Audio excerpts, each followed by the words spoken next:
Level 1, Day 1. Blood before breakfast. You haven't eaten in 2 days. Not because there's no food.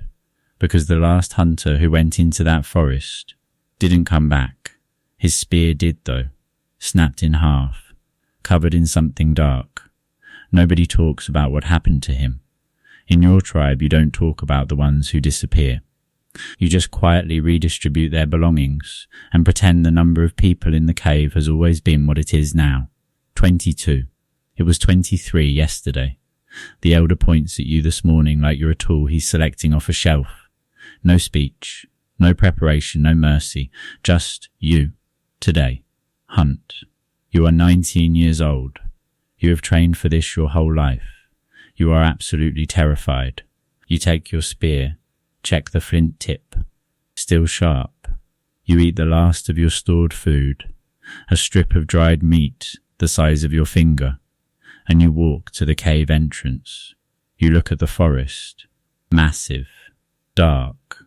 Ancient. Completely indifferent to whether you live or die today. You step into it. The trees swallow you immediately. Behind you the cave disappears. Ahead of you, everything that can end you. Let's go. Level 2. The forest speaks. You better listen. 10 minutes in. The birds stop. All of them. Simultaneously. Like someone cut a rope holding all the sound in the world. Your father's voice in your memory. Sharp and urgent. When the forest goes quiet, you go quiet. Stop. Don't breathe loud. Don't move. Find a tree at your back. Right now. You find a tree. Press your spine against it. Spear up. Eyes scanning. Left. Right. Above. Because some things drop from above. Nothing. Just silence so thick it has physical weight. 30 seconds. A minute. Your heartbeat is the loudest thing in the world right now. Then, movement. 60 feet left. Something large shifting its weight between trees. You catch it as a flicker. A shadow that moves when the other shadows don't. It's watching you. You watch back. This is the game inside the game. Not just finding prey. Being smart enough to know when you are the prey. The shadow stops moving. You don't move either. 2 full minutes of absolute stillness. Then the birds come back. All at once. Like the rope got retied. Whatever was there is gone. You breathe out slow. Your hands are shaking slightly. You keep walking north. But something cold has settled in your stomach. It knew you were there. It chose to let you pass. Why? Level 3, first kill. First truth. You find deer tracks near a stream. Fresh. The mud at each print edge is still slowly collapsing inward. Maybe 15 minutes ahead of you. You follow. Your whole body shifts into something different now. Quieter, lower, more animal than human. Every sense turned up to maximum. You find her at a bend in the stream. Young doe. Drinking. Completely unaware. 25 feet. Perfect angle. Wind in your face. She cannot smell you. You raise the spear. Breathe out. Arm back. Don't aim. Your body knows the angle. Trust it. Throw. The spear crosses 25 feet in less time than thought. It hits true. Behind the shoulder. Exactly where the life lives. She runs. Wounded. You chase. Crashing through brush. Branches tearing at your face. Roots trying to trip you. And then she goes down at the edge of the clearing. You stand over her. You are breathing so hard you can barely hear anything else. You do what needs doing. Fast. Precise. The way your father showed you 100 times on 100 different animals. When it's finished, you kneel in the dirt next to her. You say the old words. The ones your father's father taught your father. The ones with no translation. The ones that mean something like, your life becomes my life. Your strength becomes my strength. You end, so we continue. I witness this. I do not look away. You say them to an animal that cannot hear them. You say them anyway. Then you hoist her onto your shoulders. She is heavier than you expected. They always are. You start the walk back. And somewhere behind you in the trees, that shadow from this morning shifts its weight again, still following, still watching. still waiting. Level 4. The cave after dark. The real danger. You make it back before dark. The tribe takes the deer without ceremony. Processing begins immediately. Nothing wasted. Every piece of this animal serves a purpose. Bone, hide, sinew, organ, all of it. That night around the fire, the meat is divided. You get a larger portion than before. Not dramatically larger, subtly, but everyone notices. And here is the thing nobody tells you about moving up in this world. Not everyone is happy for you. Across the fire, a hunter named Greth stares at your portion. Then, at you. His face says nothing. His eyes say everything. Greth has been the second hunter in this tribe for 6 years. You just started taking his air. You eat without looking at him, but you feel his eyes on you the entire meal. Later that night, the elder sits next to you. He doesn't look at you when he speaks, just stares at the fire. He says, "The deer was good. The return time was good. Tomorrow go further north. There is more game there." You say, "I heard something following me today. In the trees. Large. Long pause. Elder says, "What kind of large?" You describe the shadow, the size, the movement. Another long pause. Elder says 2 words. Your blood goes cold. It's back. Level 5. What it's back means. The elder tells you at the fire while everyone else sleeps. 11 years ago, a cave lion, but not normal. Bigger than normal. Older than normal. Smarter than normal. It hunted this tribe for 1 full season. Took 3 people. All hunters. All experienced. Your father spent months trying to track it. Never could. The animal was too intelligent. It seemed to understand hunting strategy the way humans understand it. It anticipated traps, avoided bait, attacked only when conditions were perfect, and retreat was guaranteed. Eventually, a brutal winter pushed it into other territory. Everyone assumed it died. Old animals don't survive hard winters. But old intelligent animals are not like other old animals. You ask, how do you know it's the same one? Elder points to your description of the tracks you partially saw. The size, the movement pattern, the way it watches without attacking. It's the same one. 11 years older. 11 years smarter. You sit with that information for a long time. Then you ask the question that changes everything. Did my father ever find a weakness? The elder looks at you for the first time in this conversation. He reaches into his hide wrapping and produces something. A piece of bone, carved with markings.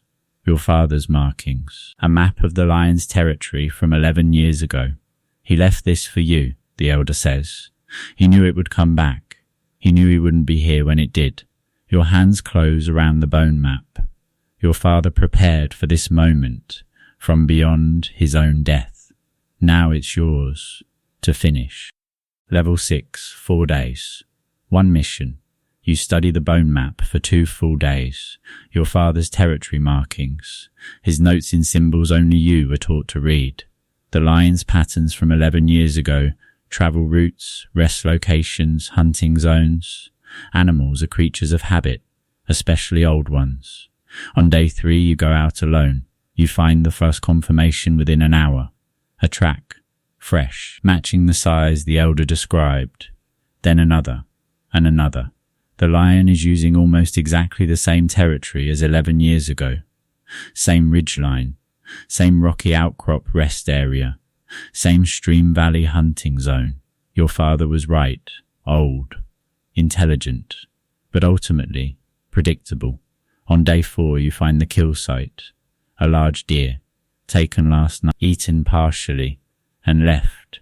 The behavior of an animal that hunts because it wants to, not because it's starving. This lion is not desperate. That makes it more dangerous. Desperate animals make mistakes. Comfortable animals make none. You crouch next to the kill site. You think. You need this animal uncomfortable. You need to change its pattern. You need to make it come to you instead of choosing its own timing. You know exactly how to do it, but it means using yourself as bait. Level 7. The trap. You tell Brock the plan. All of it. He listens without interrupting. That itself is respect. Bruck interrupts everyone. When you finish, he is quiet for a moment. Then you stand in the open, alone, and wait for it to come. You, yes, Bruck, and if it comes from the wrong angle. Then you and the others close in before it reaches me. Bruck stares at you. You will be inside its reach before we can close the distance. I know. Long silence. Bruck, your father was also an idiot. He stands up. Tell me where to position. Before dawn the next morning you are standing in the stream valley clearing, completely exposed. Bruck and 3 hunters are hidden in the tree line at 3 points around the clearing, waiting. You stand in the center, and you make noise. Not panic noise, not prey noise, challenger noise. The sounds your tribe makes when claiming territory. Loud, aggressive, deliberate. You are announcing yourself to an apex predator and telling it this is your ground now. 5 minutes pass. 10. Your arms are getting tired from holding the spear ready. 15 minutes. Then the birds stop. Level 8. The longest 30 seconds of your life. It steps out of the tree line directly ahead of you, 60 feet away, and every description you were given, every story every elder ever told, does not prepare you for the reality of this animal at this distance in this moment. Massive, ancient. The scar on its left side catching the early morning light. Eyes that are completely calm, completely intelligent. It sees you. It knows what you are doing. You see it know, and it comes anyway. Not running, walking, slow and deliberate toward you, like it wants you to understand that it is not scared, like it wants you to understand exactly what you invited. 40 feet, 30. You hold your ground. Every cell in your body is screaming to run. You hold. 20 feet. You throw. The spear hits the shoulder, drives deep. The lion screams, a sound that physically impacts your body, and breaks into full charge. 10 feet. You dive left. The lion's paw catches your right side as it passes. 4 lines of fire open across your ribs. You hit the ground rolling. 3 spears hit it from the tree line simultaneously. You can hear Bruck screaming, his voice alone loud enough to shake the trees. You get up. You pull your stone knife. You run back toward the lion. What follows is not cinematic. It is brutal and desperate and loud, and it takes all 5 of you, and longer than it should. When it ends, you are on your knees on the ground, bleeding from your side, breathing like you've been underwater. The clearing is absolutely silent. Then Bruck grabs your arm and hauls you upright. He looks at the cuts on your ribs. He looks at you. Deep? You check. No. He nods once. Then he looks down at the lion, then back at you. And he says the highest compliment this world contains. Your father would have done it the same way. Stupid. Brave. Effective. Exactly the same. Level 9. Power changes everything. Especially you. You return to camp with the lion. The reaction breaks something open in the tribe. People who have carried 11 years of fear about this specific animal watch it be dragged into camp. Dead. By you. The elder approaches you in front of everyone. He takes his own necklace, carved mammoth bone, symbol of tribal leadership, and places it around your neck. Right there, in front of everyone. The tribe sees it. Greth sees it. From this moment forward, you are the hunter. Resources shift immediately. Best food portions. Warmest cave position. First choice on tools and weapons. And the requests start. Hunters wanting your strategy advice. Mothers wanting you to assess whether certain areas are safe for foraging. The elder consulting you on every significant decision. Power feels good for exactly 3 days. Then it starts feeling like weight. Every wrong decision now has consequences that reach 22 other people. You lie awake on the 4th night running through the day's choices. Was the northern route you authorized safe enough? Did you read the rival tribe's boundary crossing correctly? Is the food storage system you reorganized actually better? Or did you just think it was? You realized something, sitting in the dark. Your father wasn't quiet because he was calm. He was quiet because he was always running these calculations every single night, for years. This is what leadership actually is. Not the power, the constant, exhausting, never-ending responsibility that comes with it. You add wood to the fire. You keep watch. You don't sleep. Level 10. The truth this world teaches last. A full cycle of seasons passes.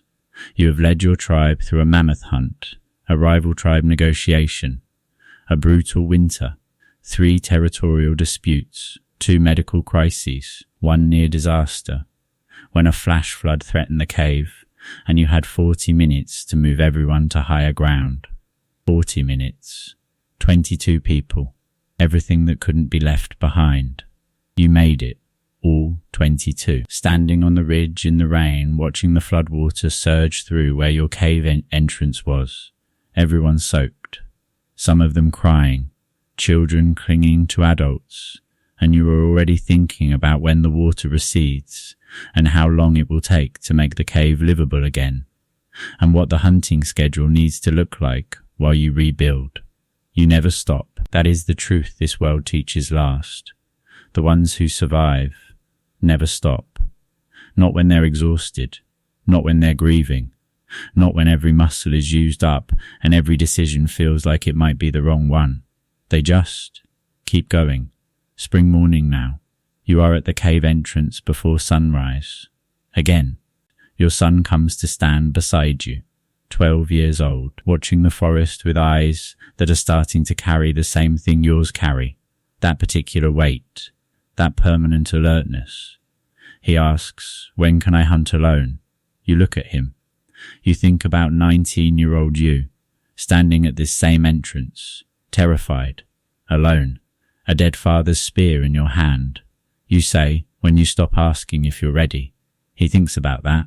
Then he nods like it makes complete sense. You look at the forest together. Massive, ancient, dangerous, beautiful, full of things that will try to end you, full of everything you need to survive. The same forest it has always been, the same choice it has always offered. Go in, or don't. You went in. Every single morning for years. You will go in again today, tomorrow, and every day after. Not because you aren't afraid, because you are, and you go anyway. That is the only definition of a hunter that has ever mattered, in any world, in any time,